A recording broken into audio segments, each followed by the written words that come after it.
अपना शहर चाईबासा। स्टैंड में एंट्री के लिए चालकों को घंटों करना पड़ रहा इंतजार। स्टैंड में 50 बसों की क्षमता, रोज आ रही 300, लग रहा जाम। गाड़ियों की संख्या 4 गुना बढ़ी, स्टैंड जस की तस। बस स्टैंड बनाने के लिए नगर परिषद को नहीं मिल रही जमीन। 5 साल से फाइलों में दबा बस पड़ाव निर्माण का प्रस्ताव। 2 एकड़ जमीन पर बने 2 बस पड़ाव की क्षमता 50 बसों की है। यहाँ रोजाना करीब 300 बसें व सवारी गाड़ियों का ठहराव हो रहा है। स्टैंड से 300 से अधिक यात्री बसें व सवारी गाड़ियों का परिचालन होता है। दोनों यात्री बस स्टैंड का निर्माण तब हुआ जब शहर की आबादी काफ़ी कम थी। उस समय वाहनों की संख्या भी काफ़ी कम थी, अब 4 गुना बढ़ गई है, पर स्टैंड की क्षमता जस की तस है। स्टैंड में यात्री बसों को खड़ी करने के लिए चालकों को काफ़ी देर तक सड़क पर रुकना पड़ता है। इससे रोजाना जाम लग रहा है। इससे शहरवासियों को काफ़ी परेशानी होती है। शहरवासी घंटों जाम में फंसे रहते हैं। जाम उस समय विकराल रूप ले लेता है जब मंगलवार को साप्ताहिक हाट लगती है। उस दिन सुबह से शाम तक बस स्टैंड, सदर बाजार मार्ग में जाम लगा रहता है। शहरवासी घंटों जाम में फंसे रहते हैं। ऐसी बात नहीं है कि नगर परिषद ने नया बस पड़ाव बनाने की कोशिश नहीं की, पर जमीन के अभाव में सफलता नहीं मिली। नगर विकास विभाग ने नप से नए यात्री बस पड़ाव के लिए प्रस्ताव मांगा था, लेकिन जमीन के अभाव में यह प्रस्ताव फाइलों में दबकर रह गया। नगर परिषद ने 5 साल पहले दिया था प्रस्ताव। नया बस स्टैंड बनाने के लिए परिषद की ओर से 5 साल पहले प्रस्ताव दिया गया था। इसके बाद निजी बस पड़ाव को आधुनिक बनाने के लिए सर्वे भी किया गया। नप के तत्कालीन कार्यपालक पदाधिकारी कई बार इस पड़ाव का निरीक्षण भी किया, पर अभी तक ना तो इसके लिए राशि मिली और ना ही नक्शा तैयार किया गया। नगर परिषद की ओर से आधुनिक बस पड़ाव बनाने के लिए शहर से सटे सुफलसाई व सिकुरसाई गांव के पास 6 एकड़ सरकारी जमीन का चयन किया, पर ग्रामीणों के विरोध के आगे बात आगे नहीं बढ़ सकी। यह प्रस्ताव भी विभाग के फाइलों में दबकर रह गई। सवारी गाड़ियों के लिए भी स्थायी व्यवस्था नहीं। यात्री बसों के साथ छोटी सवारी गाड़ियों की संख्या काफ़ी तेजी से बढ़ी है। इससे ठहराव की समस्या भी बढ़ती गई। वहीं बस पड़ाव के पास अवैध रूप से दुकानों का निर्माण भी होता गया। इससे बस स्टैंड से लेकर पेट्रोल पंप तक जाम बढ़ते गया। इतना ही नहीं, मंगलवार हाट के बाहर भी दुकानें लगाई जा रही हैं। रही सही कसर ई रिक्शा ने पूरी कर दी है। बसों के सफ़र कर शहर पहुंचने वाले लोगों को स्टैंड के बाहर सड़क पर उतरने के बाद जाम का सामना करना पड़ रहा है। स्थायी बस पड़ाव नहीं, सड़क पर लगती है बसें। चक्रधरपुर अनुमंडल। चक्रधरपुर में स्थायी बस स्टैंड पड़ाव नहीं रहने से यात्रियों को काफ़ी परेशानी हो रही है। यात्रियों को सड़क पर बस का इंतजार करना पड़ता है। यात्रियों को बस पकड़ने के लिए सड़क पर दौड़ लगानी पड़ती है। इससे आए दिन दुर्घटना की आशंका बनी रहती है। चक्रधरपुर में आज तक स्थायी बस पड़ाव का निर्माण नहीं किया गया।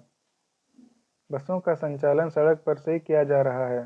सड़कों पर यात्री बसें लगा देने से रोज जाम लगा रहता है। इस वजह से शहरवासी से लेकर दुकानदार काफ़ी परेशान हैं। शहर में स्थायी बस पड़ाव का निर्माण नहीं होने से शहरवासियों में आक्रोश है।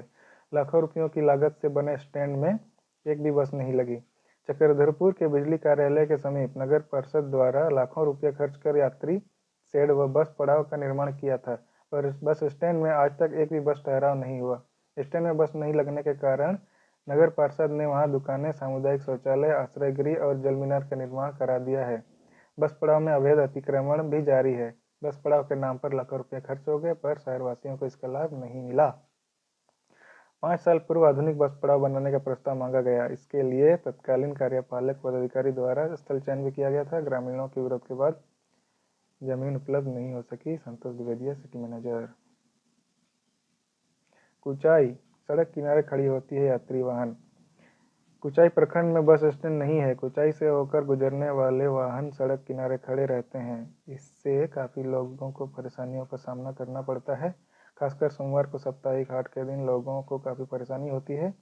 कई बार कुचाई में बस स्टैंड बनाने की मांग उठ चुकी है। जिला परिषद की ओर से भी कुचाई में बस स्टैंड बनाने की बात कही गई है, लेकिन अब तक यहाँ बस स्टैंड नहीं बन सका है।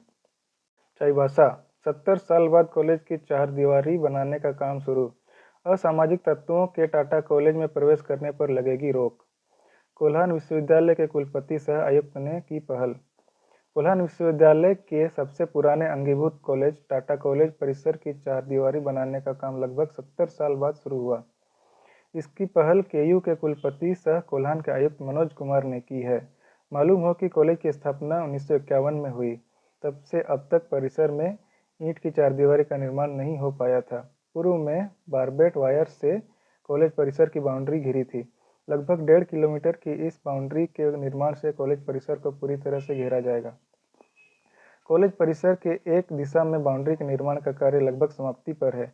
अब कॉलेज के सामने की ओर से इसे घेरने की प्रक्रिया शुरू की गई है, जो लगभग 15 दिनों में पूरी कर ली जाएगी। कॉलेज परिसर में बाउंड्री वाल के बनने के बाद सुरक्षा के लिए पुलिस बल की भी तैनाती की जाएगी।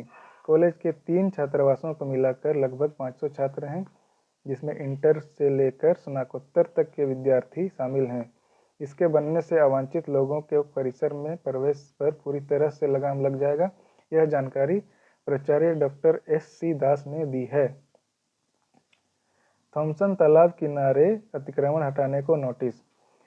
चाईबासा नगर परिषद वार्ड 11 स्थित थॉमसन तालाब के सौंदर्यीकरण का कार्य कर रहा है। तालाब के किनारे झुग्गी झोपड़ी बनाकर रह रहे भूमिहीनों ने कल्याण एवं परिवहन मंत्री दीपक बिरुवा को ज्ञापन सौंपा है। इसमें पुनर्वास योजना के तहत दूसरे स्थान पर आवास का लाभ देने के बाद ही हटाने की मांग की है। पत्र में बताया कि हम पिछले 40-50 वर्षों से झुग्गी झोपड़ी बनाकर रहते आ रहे हैं। अंचल कार्यालय के द्वारा 6 मार्च 2024 तक तालाब किनारे अतिक्रमण हटा लेने का अल्टीमेट दिया गया है। इतना ही नहीं, कानूनी कार्रवाई करने की भी चेतावनी दी है। हम गरीबों को प्रशासन उजाड़ने का काम कर रही है।